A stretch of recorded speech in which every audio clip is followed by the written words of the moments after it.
In 1964, Harrison Ford moved to Hollywood to become an actor. But I arrived on a metaphoric bus full of people who had the same ambition, he said. So he came up with this plan to prevail over the competition. As Ford spent time around the other aspiring actors on that metaphoric bus, he became aware of something. Most of them were in a hurry. They were in a hurry to make it, or to make lots of money, or to prove something to someone. Whatever the reason, most were on a tight timeline. So Ford's plan was to do the opposite, to lengthen his timeline. To do so, Ford said, I had to have another source of income, so I became a carpenter. By doing carpentry, he explained, I was able to wait it out.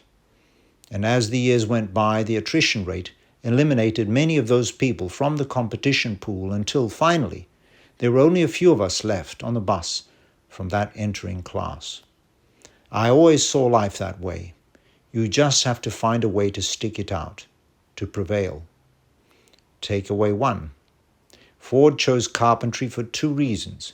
First, when he first moved to Hollywood, he taught himself the basic carpentry skills needed to fix up his dilapidated house. He was immediately attracted to the process of fixing things, calling it a form of meditation. Second, he thought, since Hollywood is an everybody knows everybody kind of town, a carpentry job could lead to an acting job. Indeed, Ford became known as the carpenter to the stars. His roster of clients included Francis Ford Coppola, James Caan, Richard Dreyfuss, and Joan Didion.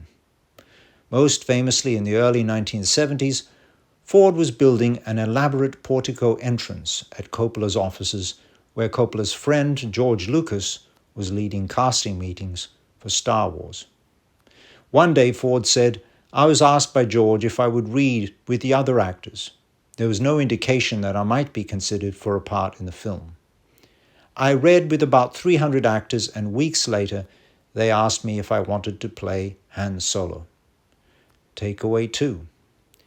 Ford's stick-it-out strategy is a civilian version of what military strategists refer to as winning through attrition. In a study of the major wars that shaped the course of history, the strategist and historian B.H. Liddell Hart found that only 2% of battles were won as a result of a direct attack. The majority of successful armies throughout history, Hart writes, all had the power of endurance to last.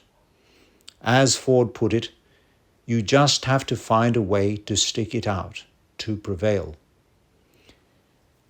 Lengthen your timeline. It always takes longer than you think. It's going to take. That's Hofstadter's law. And even when you take the law into account, you're still surprised. And that's a quote by Ryan Holiday.